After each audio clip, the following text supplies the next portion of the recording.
Assalamu alaikum wa rahmatullahi wa barakatuh. Thank you for joining us in the next session of the Arabic Unlocked Summit. Alhamdulillah, our next guest is going to share with you some more gems related to learning Arabic and inshallah how we're going to benefit from them. So without further ado, let me introduce to you Ustad Asim Khan, an Imam, author of the book The Simple Seerah, which by the way is an amazing book. I have it at home, alhamdulillah. Public speaker, pharmacist and also Hafiz of the Quran. He studied Arabic and Quranic studies in Cairo in Egypt.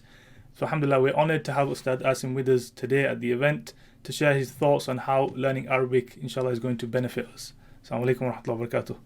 Wa alaikum assalam wa rahmatullahi wa barakatuh. Jazakumullah khair for inviting me. Likewise, jazakallah khairum for accepting the invitation and joining us today.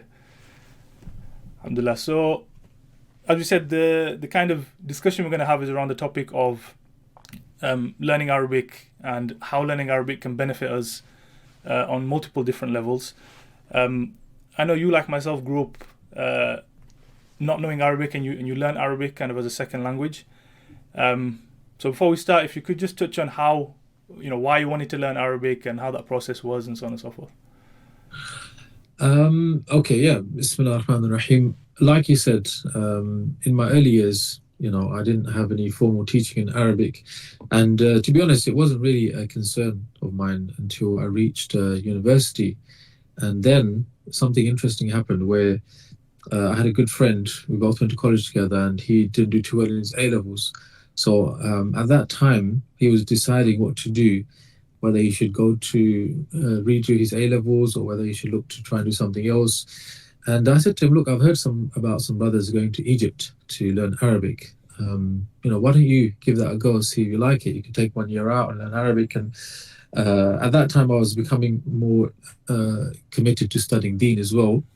So it was on the radar, but for myself, I wasn't really considering, but because my friend was in this predicament, I said, why don't you go? So he went actually, and he started learning Arabic in Egypt, in Nasser city.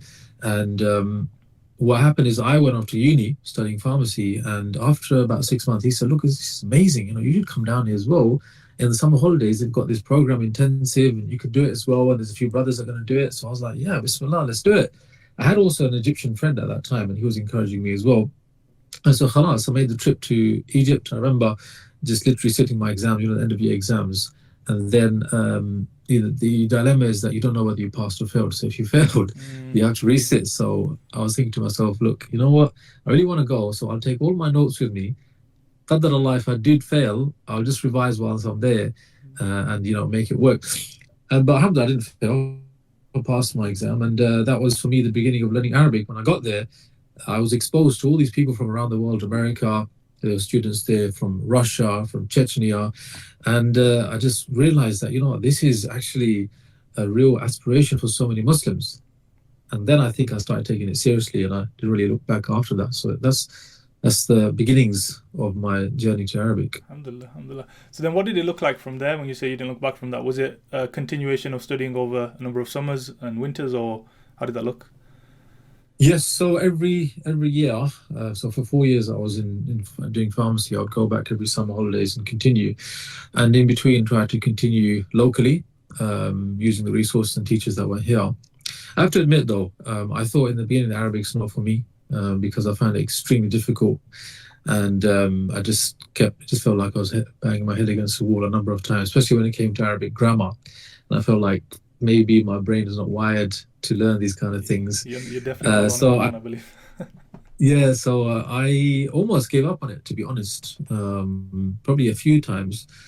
And I think it's just because of my friends in the circle that I was in that I kept at it until finally I started making some progress. And then there was a few monumental moments where I felt like actually, this is the right thing for me to do, despite it being hard. I can find a way to make it work and keep at it, kind of thing. But yeah, in the beginning, it was quite a rocky type of path for me. Yeah. What were a couple of them, if you don't mind sharing some of them moments where you found, what, I'm going to stick to this and Arabic is for me? So I think the first one was I tried this. One of my teachers said, look, what you should do, you should try to translate things that are already translated. So I remember being in Egypt and I bought a book. It was on Al-Kaba'ir by Imam al-Dhahabi, the major sins. and that book had been very poorly translated into English.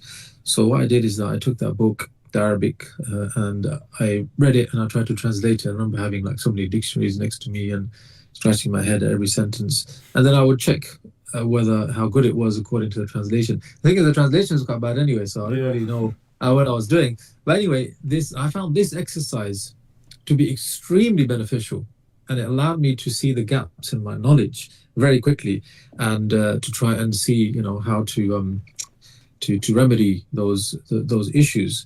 And slowly but surely, that translation exercise, it developed and it developed, and I got better and better at it. And I found like it was really boosting my Arabic understanding, not my conversational skills or not my writing skills, but in particular my comprehension. Yeah. And for me, that exercise proved to be a turning point, because I realized actually I can get better at this. And if I continue this, I can see myself switching from reading mostly English books to reading Arabic books. And then I felt like, okay, let's continue, inshallah, and see if we can get there. It's really interesting because, I mean, I found this myself in my own studies, and I find a lot of our students and students who were studying at the time with me as well. Sometimes you don't realize how much you've actually learned till you test it out and you actually put it into practice.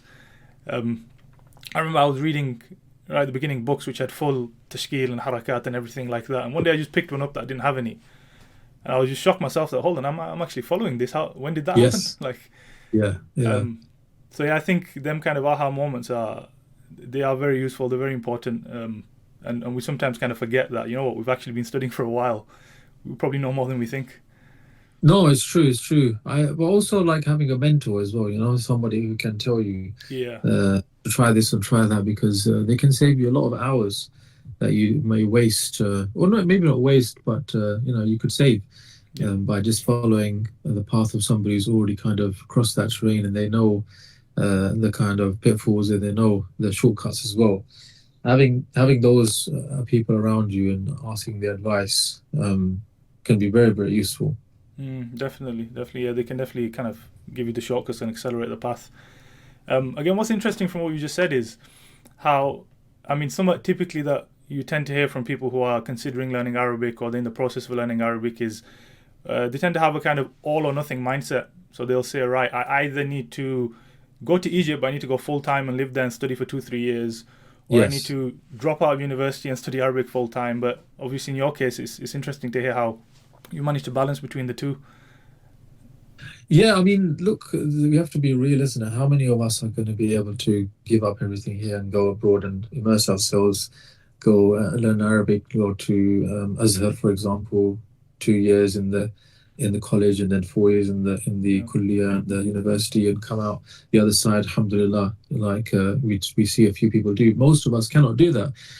So we need to find a way that we can become grounded in core sciences, at the same time live in the environment that we live in, without this conflict, always in our mind, either this or either that, being torn in between these two things. We need to find a way to align all those things together. That's why I like this, the Arabic Unlocked, this conference, because I feel like people who are unable to follow the fully committed path will find another way, inshallah, to learn Arabic. And I feel like everyone should, be on some path to learning some degree of Arabic, and they need to get out of that mindset of, like you said, all or nothing. I myself, alhamdulillah, managed to find a way where I didn't go and spend many, many years to do it. And I feel like if I can do it, because I struggled so much, then many people, if not everyone, can do it as well, inshallah. Inshallah, yeah, definitely. Again, that's something that we try and preach a lot, in that, especially in terms of what people are trying to accomplish behind learning Arabic, and this is something we'll go into now, inshallah, as well.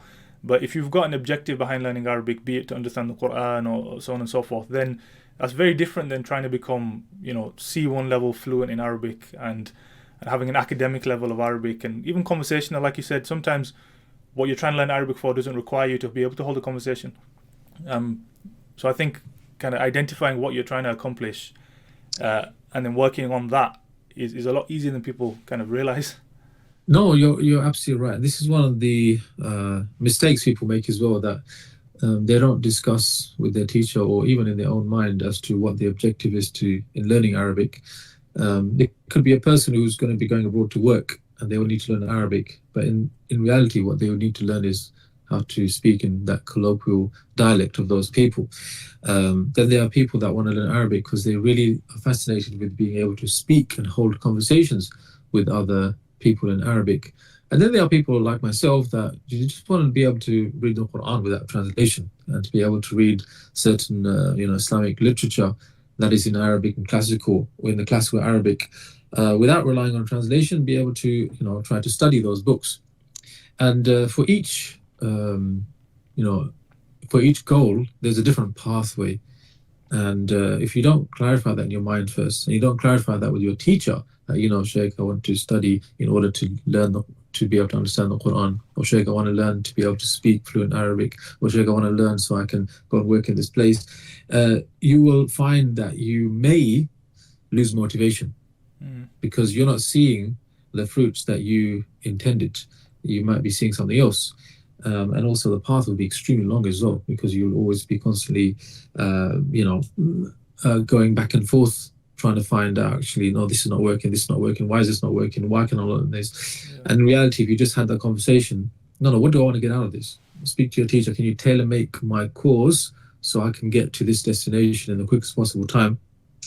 A lot of the problems that students face may be resolved, and a lot of the time spent or wasted time can be saved as well, inshallah. Inshallah, yeah, no, that's really good advice.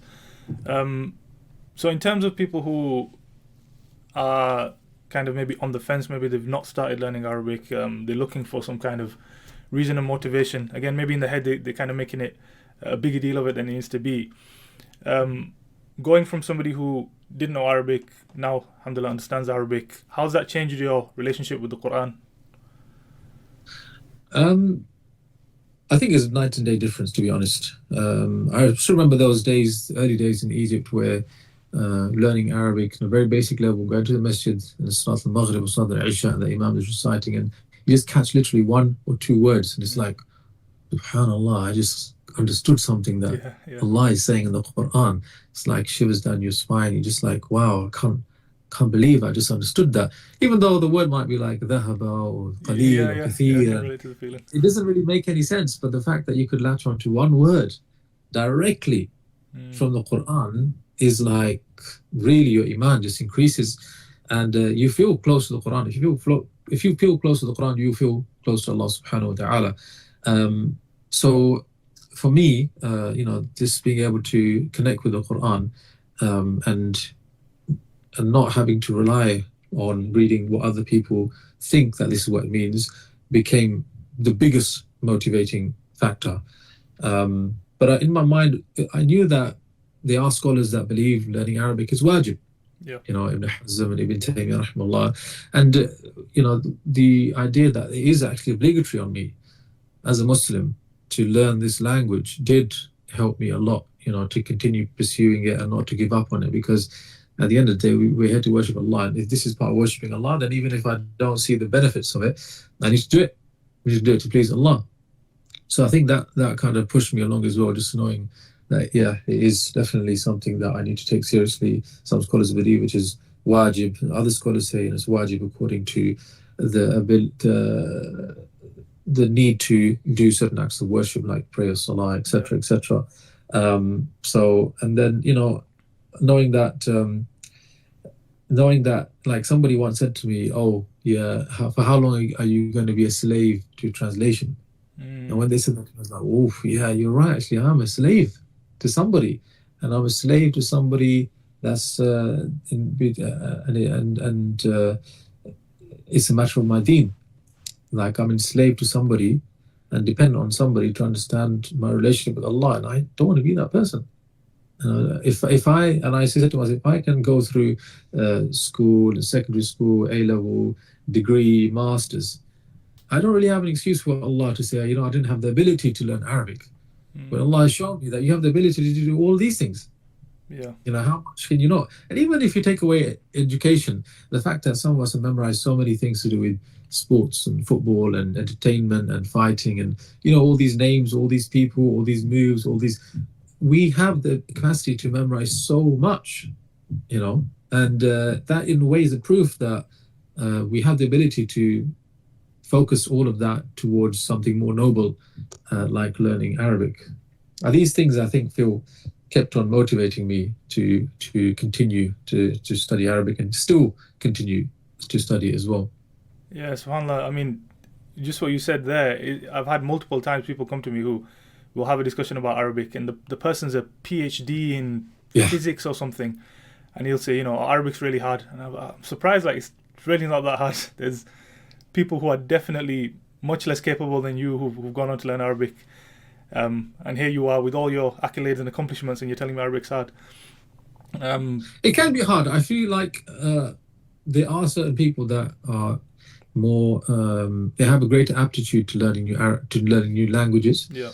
Their brain is slightly wired differently. Others find it extremely difficult. But either way, the fact is that we should all try, and we should all exert ourselves to the maximum potential that we have. And I think there's a line to be drawn between hard and too hard.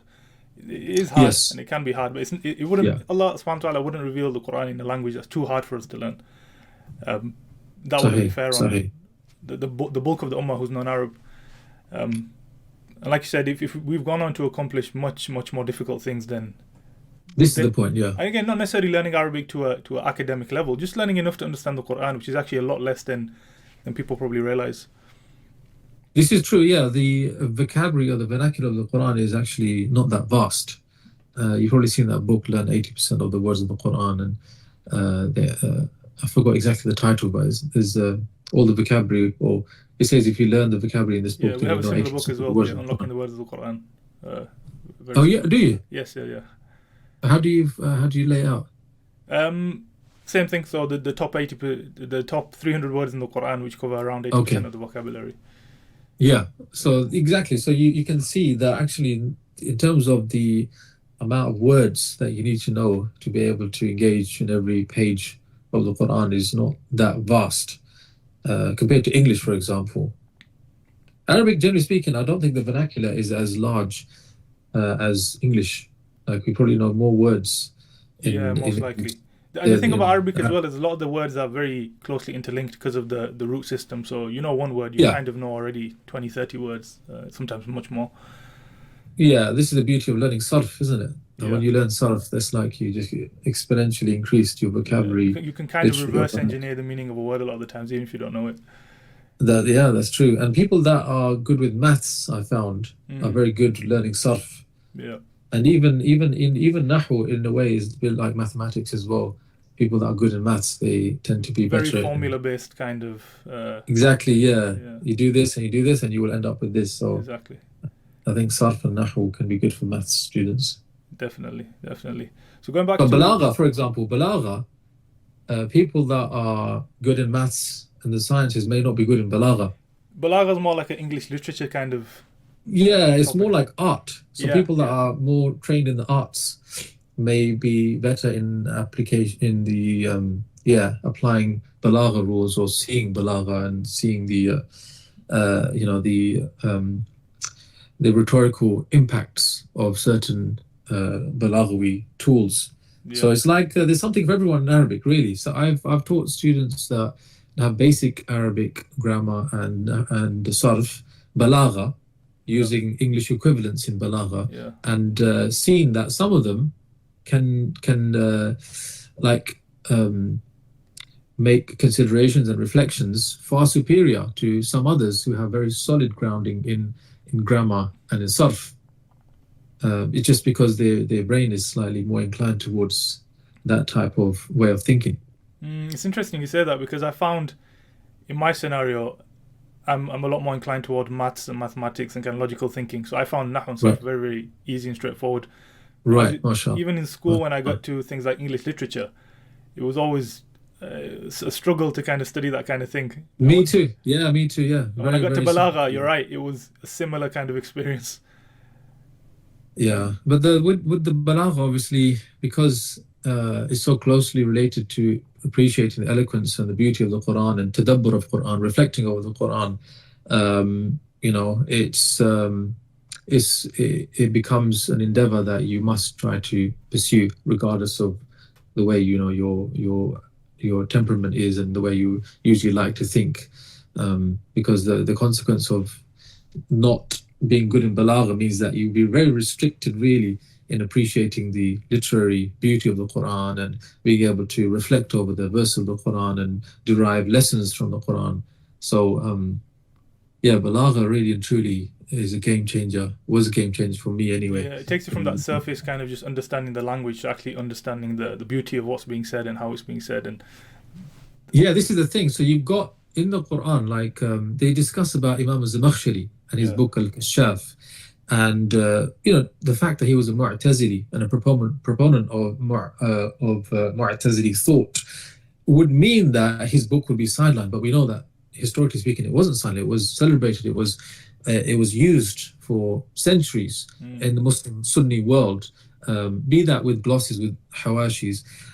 But it's interesting that what made the book of Zamakhshari different to those that came before and even those that came after is that where other mufassirun, scholars of Quran, they delved into the meanings of the verses and what those verses meant, Zamakhshari, he went one step further and showed how those meanings are delivered. And sometimes the how or the journey through which those meanings are delivered is more fascinating and more impactful than knowing what the meaning is. In today's day and age, people, they love to listen to people that explain the Quran.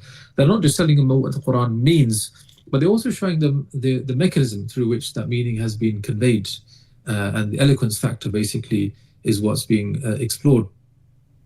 So for that, you have to be skilled in balagha.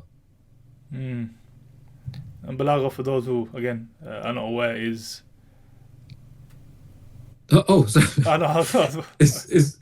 Well, I mean, I think the best translation is rhetoric, but the problem with rhetoric is that it's been kind of hijacked in modern times, and it's got a meaning of, like in Urdu, we get the bakwas, when you're just talking rubbish, or it's being used for sloganeering and things like that. But the original meaning of rhetoric is basically to have speech that is very persuasive, to speak in a way that the meaning becomes compelling on the audience. And so in a way it's like eloquent speech, taking regular speech and lifting it to become eloquent. And in that way, that is what rhetoric really is all about. So balagha is the study of rhetoric, but it's kind of studied as a science in Arabic. It's not really studied as an art, though to be honest, it is an art and a science in one. Yeah, because there are rules and principles in balagha, but they're not applied in a very formula kind of way how you would in Nahu and Sarf. It's very, like I said, artistic in how it could be applied. Jameel, that's right, yes. Yeah. It's interesting we're touching on this point because I wanted to go into this about how, again, we spoke about how the Arabic can change your relationship with the Quran. So we've touched on, obviously, I suppose there's a number of layers to it, isn't there? One is what I'd call experiencing the Quran. You might not necessarily understood a lot, but you kind of broke free from that autopilot we're normally in when we hear Quran or we're praying and things like that, to actually, hold on, I understood that, and then trying to focus and pick up another word here and there. The one level deeper would be getting to a level of Arabic where you're understanding the majority of what you're reading. And then a level further is obviously being able to deeply reflect upon what you're reading and the meanings of what you're reading and the beauty of what you're reading. How important, again, is Arabic to all of that? How different would it be trying to accomplish that, not knowing Arabic versus having studied and understood Arabic?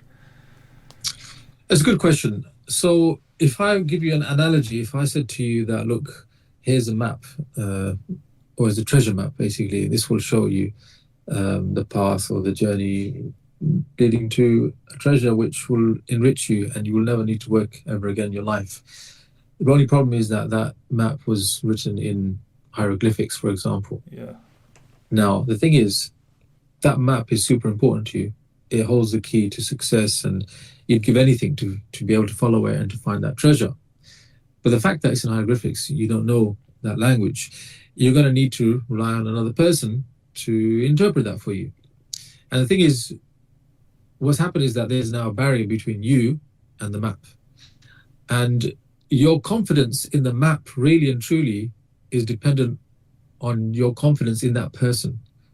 Is he skilled enough to tell you really and truly what it means, or is he going to make a mistake?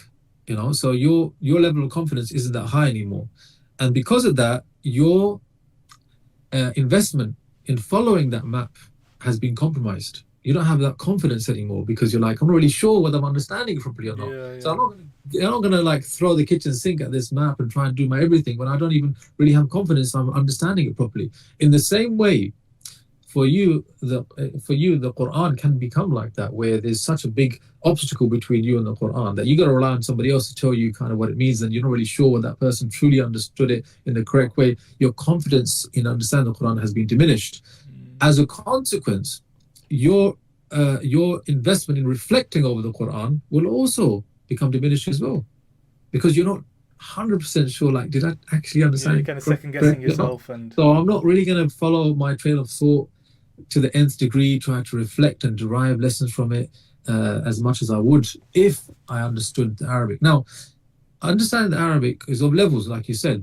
You can understand it to a level of mastery, or you can understand it to a basic level. The beauty of the Quran is that it has layers of meaning. The basic meaning is more than enough to have powerful reflections over. And then, like an onion, you can go deeper and deeper, and those finer layers of meaning open you up to more exploration and more lessons. To unlock them, you need a higher level of understanding in Arabic. So long as you can understand the basic meaning, you've got enough Arabic to understand the basic meaning, you will have a lot of confidence in reading and reflecting over the Quran. And the more you study Arabic, inshallah, the more confidence you'll have in your understanding of the Quran, and hence you'll be able to reflect over it more. But also, what will happen is you'll be able to rely on more authentic material resources to understand that passage of the Quran. And so your confidence will increase even more, because you're like, now I'm reading the books of great scholars and they know what they're talking about. So if they say this is what it means, 100% this is what the meaning is, and now let me try to reflect over that. So, it does have a huge effect. Yes, well, I think that analogy is really powerful. I've never thought of it like that before, but it's definitely a lot of food for thought in terms of where you're placing your reliance. If you have the ability to access it directly, you're much more likely to kind of go all out versus Yeah, for sure. We spoke about Quran, switching to Seerah. Would you say a lot of the same applies, or not, in terms of your connection and your level of Arabic with your connection with the Seerah and the Prophet Sallallahu Alaihi Wasallam? I think that is somewhat similar, but because, mashallah, the Seerah story is so well known, you don't have to rely on the classical Arabic works as much, because it's one story, it's spoken about so often that you already have a very good general understanding of what took place, and the details you can also find through translated works as well. But again, just reading directly the Arabic from the classical works is always going to be far superior in allowing you to engage with what happened. And also the confidence factor comes back as well. You reading a book written by somebody, in today's day and age, is not going to be the same in building confidence as reading a scholar, for example, Imam Zuhri, going back to the first three generations. You're thinking, oh yeah, this is really, I'm so close to the Prophet ﷺ, and this is almost like hearing it from the lips of somebody whose father witnessed XYZ, or their father witnessed XYZ. So, again, it's not the same as the Quran, but definitely it's a similar type of experience. I suppose if we were going to broaden Seerah to beyond just, like you said, the story, which, like you said, is very well known and quite well translated, to the Sunnah, which is also part of the Seerah and the life of the Prophet ﷺ, or the Ahadith and his sayings and things like that, again, which are typically restricted or originally preserved in Arabic. Yes. Then perhaps Arabic comes more into play in terms of trying to understand. Yeah, the consequence of the thing is when it comes to ahadith and interpreting them, this is a technical science now. And usually the science is very much based on the Arabic language. All the interpretive tools originate from the Arabic language. And it's really it's an exercise of the Arabic language to get to the bottom of the meaning of the hadith and the hukm of the hadith and, the consequence of the meaning. That technical exploration is more dependent on Arabic and engaging with the Arabic text than, for example, reading about the seerah of the Prophet ﷺ and following the journey of his life and, broadly speaking, learning from the ups and downs of, all the trials and tribulations that he went through, sallallahu alaihi wasallam. Yes, that's definitely true. I suppose, like you've alluded to in a number of times, that I suppose Arabic is as they say when you're studying Islamic sciences, Arabic is the key that will unlock the entire kind of category of Islamic sciences. It's very difficult to study any Islamic science without having a good grasp of Arabic first. Yeah, now I think it's becoming a little bit easier for people that don't know Arabic to learn even some of the technical Islamic sciences. Like, in the last 5 years, you had in tafsir, for example, you had a part translation of Imam Qurtubi's tafsir. You have a part translation of Imam al-Razi's tafsir. These are multi-volume works in tafsir that were never available in English before. Now they're becoming available. And there's an argument that says that, what's the point in translating such works when really and truly, if you want to learn Islam to that level, you should go through the proper procedure, learn Arabic. Otherwise, you may end up having serious misunderstandings, which has some weight. At the same time, I feel like as much accessibility to Islamic sciences, whether in other languages or Arabic, is always, inshallah, going to be more of a good thing than a bad thing. Yeah, definitely. It can only be good. But like you said, like I said earlier, in terms of being reliant upon a translator, if you want to be in the position, this is the problem. To thoroughly explore these things, you want to give yourself the ability to understand directly. Yeah, recently I was watching a video of somebody who was going through a translation of a book in tafsir. I won't mention which one. I don't want to give it away. But the translator, he's going through an existing translation that is yet to be published. And because he's skilled in tafsir, he's able to spot glaring mistakes in the English translation, not because the translator has poor understanding of the English or Arabic language per se, but they have a poor understanding of what is essentially context, which is the world of tafsir. Yeah. Right. So knowing the terminology and the jargon of the tafsir genre is a major requirement in translating a tafsir text into English. So there's all these nuances that come about if when you want to understand particular texts, and that's where translation actually can be a barrier, because even though it might be adequately translated from English language perspective, the fact it hasn't conveyed the intent of the author, because the author was speaking in a very technical sense, using meanings that are associated within the world of tafsir. So these are some of the issues regarding learning Islam high level, but translations. Interesting. So we've touched on a number of different reasons and kind of objectives behind learning Arabic. There's something for everybody, I suppose. If you're a beginner, if you're looking to be more advanced and kind of delve into the Islamic sciences, for anybody who is trying to study Arabic, because I'm just conscious of time, what kind of advice would you give them in general in terms of someone who's struggling or somebody who's struggling to get started? What's your general advice you'd give to somebody regarding learning Arabic? I can only speak from my experience. My main piece of advice, I heard a story recently, I think, and it can convey my advice, inshallah, accurately. And that's the story of Imam al-Kisai. Imam al-Kisai, a great scholar of Nahu, but also a scholar in Qira'ah as well. So they said about Imam al-Kisai, he was beginning his journey in trying to master Arabic language. And he hit a brick wall. He found it very difficult. And he was almost on the verge of giving up, right? Not knowing who he'd become. And they said that he saw an ant. Have you heard the story? Yeah, but for the viewers, inshallah. Okay.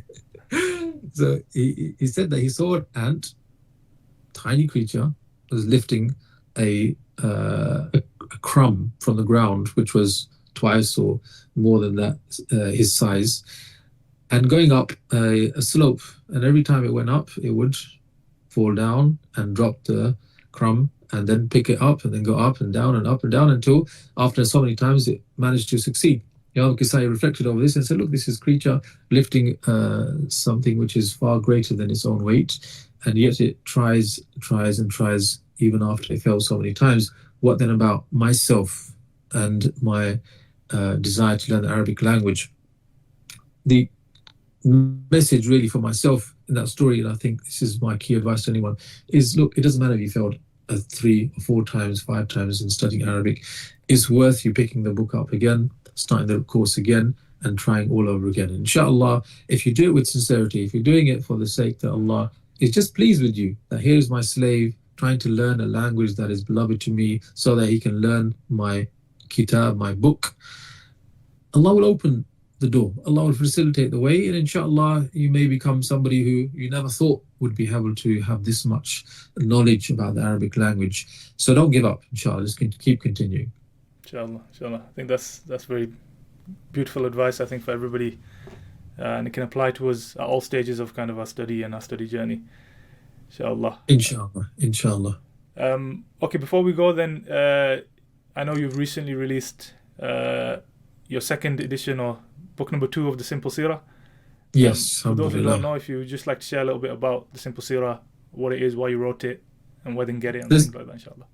Yes, Jazakumullah khair. The Simple Seerah is basically a version of the Seerah told in a storytelling manner. People that like to read novels, especially young adults, we find that unfortunately there isn't something like this when it comes to Seerah. Usually books in Seerah, which are to do with the life of the Prophet, are very academic, quite dense, and they contain a lot of information, a lot of dates, a lot of names that make it difficult for a regular person, especially someone who doesn't read books often, to engage with. And most people that we ask, have you read Seerah, will say yes, but then we ask them, how many of you actually finished the book? And most of them will say, no, they didn't, which means that there's actually a problem with the works that are out there. My daughter, my eldest daughter, she's 12 years old, she's a bookworm. She goes through many books. Every week we go to the library, she'll bring home between 6 to 10 books, and she will reread them many times in the week before we give them back to the library next week.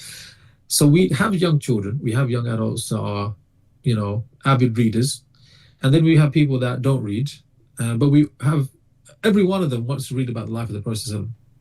So what we did is that we created a version of the Seerah, written in this kind of novel-like storytelling way, using all the storytelling techniques to try and bring it to life and essentially make it as though you are present in the time of the Prophet, seeing some of the events unfold before your eyes.